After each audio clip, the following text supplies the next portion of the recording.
Bem-vindo ao Divã, uma catarse, menos um trauma na sua vida. É, Hoje é dia 28 de dezembro, uma quinta-feira. Eu tentei gravar ontem, mas tipo assim, tinha passado um casal de abestalhado do meu lado e eles decidiram voltar e ficar tipo no mesmo ambiente que eu, próximo. Eu não sei o porquê, porque tipo assim, eles podiam ir pra qualquer lugar, por que que tinha que ser perto de mim? Aí eu fiquei com vergonha de gravar o meu podcastzinho. E veio duas pessoas comentar no meu último vídeo. E eu tenho muito medo de, tipo assim, pessoas que não são acostumadas a ter outra pessoa sendo completamente sincera sobre tudo que ela sente. Tipo assim, às vezes uma pessoa não sabe que ela tem a capacidade de ser mal. Como eu disse, eu tento ser bonzinho, eu tento ser bom com todo mundo, tipo assim, o máximo que eu conseguir, mas quando eu tô falando aqui, eu tô falando de uma parte específica de mim que não condiz totalmente com a totalidade da minha personalidade. Então, pode ficar meio incompleto quem só ouve o meu podcast e não tem uma vivência comigo. Então, é meio complicado. E tipo, é, é todo mundo inseguro, é todo mundo medroso. E tipo, a gente tenta disfarçar, a gente junta uma insegurança com outra insegurança e força uma máscara, tenta fazer inversamente proporcional e fingir que a gente não é inseguro. Esses dias mesmo que eu falei no último podcast, o anti-inflamatório, eu falei que um moleque tentou. Não, ele começou a me gravar porque eu tava conversando. Tava de Juliette, camisa do Corinthians, de boa, conversando com uma amiga minha que é PCD, ou seja, ela é portadora de deficiência. E tipo assim, é, se você não ameaça essas pessoas de morte, você fica tipo, caralho, essa pessoa não vai mudar. Se essa não tiver risco de vida, se você não puder falar, ah, sei lá, cara, eu esqueci o que eu ia falar quase agora. Tipo, você pensa, eu saí da escola, agora não vai ter mais esse tipo de bosta enchendo o meu saco. Aí não, é um bagulho que é tipo, ainda vai ter. E tipo, tá, eu entendo que ele é retardado e ele queria impressionar as meninas que ele tava, mas foda-se. Mas o lance é, se você não pensa em você sendo mal, você não você não denota uma capacidade maligna em você, você oculta e recalca pro inconsciente. Então, como eu tava dizendo, é tipo, não dá pra saber que teatro, que representação a pessoa vai criar de você dentro da cabeça dela. Porque cada um, tipo, até pode existir um universo externo a nós. O que eu verdadeiramente não acredito num universo independente do sujeito. Mas, pensando assim, cada um cria uma representação do que você é. Tipo assim, existe o ente, que é uma relação entre duas pessoas.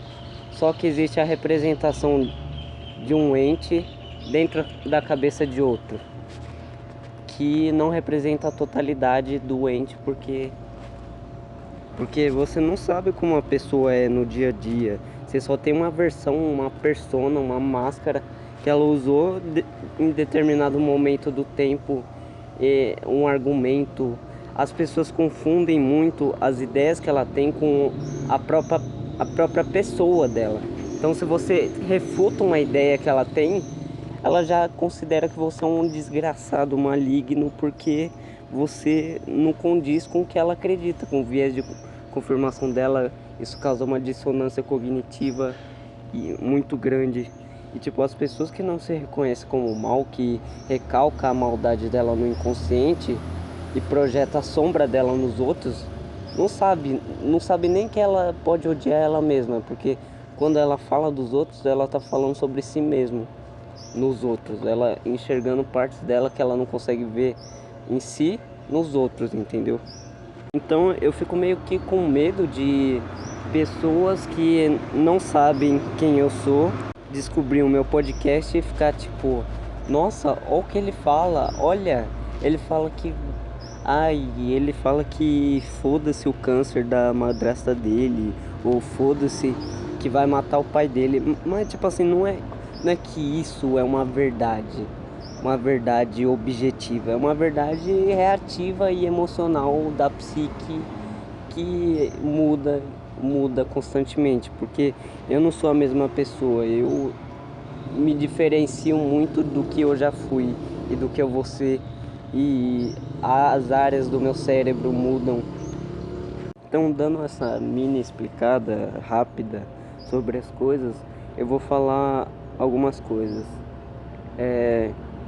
O Christian Wolff foi um filósofo e matemático e jurista alemão, nascido na Breslávia, no Reino da Prússia, atualmente parte da Polônia, em 1679 e falecido em Halle, também na atual Alemanha, em 1754. Ele é conhecido por sua contribuição significativa para a filosofia racionalista e seu papel fundamental no desenvolvimento do iluminismo na Alemanha. Tá, antes de continuar lendo, eu voltei, eu escrevi, tipo assim, meu objetivo é ler o Russell. E para eu ler o Russell, eu tenho que ler o Kant. E para eu ler o Kant, eu tenho que entender o racionalismo e o empirismo. E para eu entender o racionalismo, eu tenho que ler Descartes, eu tenho que ler Leibniz, eu tenho que ler... Peraí. Também Spinoza, que é bom. Tipo, a empirista tem o Hume, tem o Locke, tem o Bacon, o Francis Bacon. E para eu estudar o Descartes, eu tenho que ver a escolástica da Idade Média, do Augustinho, o Santo Tomás de Aquino, tal. E de racionalista eu esqueci, que é o Wolff. O Wolff também é racionalista, que eu acabei de falar, né? Eu esqueci, mas ele também vai fazer parte dessa tríade que eu vou estudar. Eu vou estudar a parte de psicologia dele. O Descartes eu vou estudar a parte de escolástica. Puta que pariu, cara, eu sou muito burro. Como que eu esqueci o bagulho quase que eu falei quase agora? O Leibniz. Leibniz eu vou estudar a parte... Não, a parte teológica eu vou estudar do Hume, né? A do Locke é a parte liberalista, economia. E também, tipo, a do Francis Bacon, ciência. A do Kant, epistemologia. E a do Russell, fenomenologia, né? Tipo, eu vou ter que ler pelo menos uns 3 livros de cada filósofo. Isso dá, 9, 16. Vai dar 16 livros desses 3 filósofos. E vou ter que ler, tipo, a crítica da razão pura, a crítica da razão prática, a crítica da faculdade de julgar. E o Russell eu quero ler, tipo, tudo. Não tudo, mas a grande maioria. E se preciso, eu vou aprender até alemão pra ler o Russell. Não, eu falei com uma determinação, mas não sei também. Pode ser que eu fique desencantado ou me encante por outra filosofia. Mas esses conceitos de intencionalidade e tal é o que mais me chama a atenção, porque são conceitos que eu pensaria também. Deixa eu voltar a ler aqui, ó. Formação e carreira acadêmica. Wolff estudou na Universidade de Jena, onde teve a oportunidade de explorar diferentes áreas como matemática, física, filosofia e teologia. Após a conclusão de seus estudos, ele passou um tempo lecionando em várias universidades na Alemanha antes de se tornar professor de matemática e física na Universidade de Halle em 1707. Sua reputação como acadêmico renomado cresceu ao longo dos anos e em 1723 ele foi nomeado para a Cátedra de Filosofia Moral em Halle, onde ele permaneceu até a sua morte. Antigamente o pessoal tinha a questão de não separar a faculdade de biologia e filosofia, né? Era tipo um estudo do mesmo negócio. Assim como os gregos antigos não separavam os conhecimentos de astronomia, biologia, era tudo filosofia, porque quem descobria isso eram os filósofos. As contribuições filosóficas do Christian Wolff, que é conhecido por sistematizar e expandir as ideias de outros filósofos racionalistas como René Descartes, Baruch Spinoza e Gottfried Leibniz. Nossa, eu não sei pronunciar o Gottfried Leibniz. Tá. Ele procurou criar uma filosofia sistemática baseada na razão e na lógica que pudesse abordar uma ampla gama de questões, desde a metafísica e a epistemologia até ética e política. Eu acho que então essa foi uma contribuição que ele fez também pro Kant, né? Porque o Kant tem muito disso, de explicar ética, política, metafísica, epistemologia também. Wolff contribuiu significativamente para as áreas da lógica,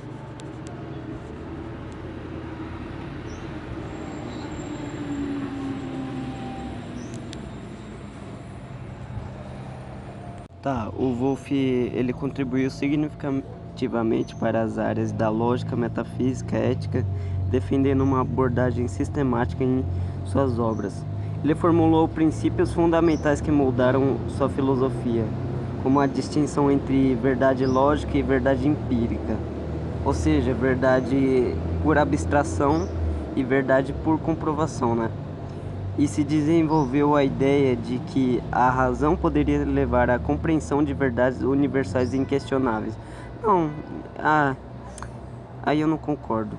Além disso, Wolff também teve um papel importante na promoção da filosofia popular. Ele acreditava que a filosofia deveria ser acessível a todos, e não apenas a um círculo seleto de acadêmicos. Ele escreveu diversas obras destinadas a uma audiência mais ampla, o que contribuiu para a disseminação das ideias filosóficas iluministas. Ele teve uma participação, né, no iluminismo. Papel no iluminismo. O trabalho de Wolff também teve um impacto significativo no desenvolvimento do iluminismo na Alemanha. Ele acreditava firmemente na importância da razão, da liberdade de pensamento e de buscar o conhecimento. Suas ideias, especialmente sua ênfase na razão e na filosofia como ferramenta prática para lidar com os desafios da vida cotidiana, refletiam os princípios centrais do iluminismo. Wolff também foi defensor da liberdade intelectual e da tolerância religiosa, valores que estavam em sintonia com as ideias iluministas sobre a necessidade de uma sociedade mais aberta e pluralista. Sua ênfase na razão e na busca pelo conhecimento também aliava-se com os ideais iluministas de progresso e racionalidade. Legado e influência. As contribuições de Wolff para a filosofia e o iluminismo tiveram impactos duradouros. Suas obras foram lidas e discutidas por muitos filósofos e intelectuais da época, incluindo Immanuel Kant, que considerava uma influência significativa em seu próprio pensamento. Além disso, Wolff também é lembrado por sua influência na educação e na disseminação do conhecimento. Tá bom, resumindo, ele teve um papel importante na lógica, epistemologia, metafísica. Foi um aluno de Leibniz, né? Ele foi expulso da academia tipo assim, ele tinha um pensamento teológico diferente dos acadêmicos lá. Ele foi expulso igual Spinoza, mas tipo, não chega a ser do nível do Spinoza. Quer dizer, na verdade, porque ele foi meio que exilado, ele saiu, né, da região onde ele estava. Aí ele só voltou quando o maluquinho morreu, o rei lá da Prússia na época, e veio o filho dele. E o filho dele voltou e falou: não, vem, volta, Wolff, porque tipo, ele já tinha contribuído para psicologia, epistemologia, metafísica. Aí tipo, tem lógica e as argumentações de Christian Wolff em suas obras abrangeram uma ampla gama de temas filosóficos, incluindo lógica, matemática, ética, teologia, ciências naturais, matemática e educação. Pouquinho, né? A lógica e epistemologia, Wolff defendia que a lógica era a ciência fundamental que estabeleceria as leis do pensamento humano e da razão. Ele distinguia entre verdades lógicas, que poderiam ser determinadas através da pura razão, e verdades empíricas, que resultavam da experiência sensorial. Dessa forma, ele fundamentava a importância da lógica com base no conhecimento humano. Metafísica. Em seu trabalho metafísico, Wolff argumentava que há verdades universais que podem ser alcançadas através do uso da razão e não apenas da experiência sensorial. Ele procurava estabelecer princípios lógicos que, irracionais que governavam o funcionamento do mundo e da realidade. Ética. Wolff propôs princípios universais de moralidade baseada na razão e na busca pelo bem comum. Ele argumentava que a ética não deveria ser baseada apenas em autoridade religiosa ou tradição, mas sim em princípios racionais que promovem a harmonia e a cooperação entre os indivíduos. Eu tô falando tudo errado. Sua ética também enfatiza a virtude, a justiça e a felicidade como objetivos morais. Teologia. Wolff também teorizou sobre a natureza de Deus e desenvolveu argumentos relacionados à existência de Deus a partir de uma perspectiva racional. Ele defendia que a razão poderia levar à compreensão da natureza divina e da ordem do universo. Educação. Wolff também concentrou parte de suas obras na importância da filosofia como ferramenta prática para a compreensão do mundo e da moralidade. Ele via a filosofia como uma disciplina acessível a todos, capaz de fornecer soluções para desafios da vida cotidiana.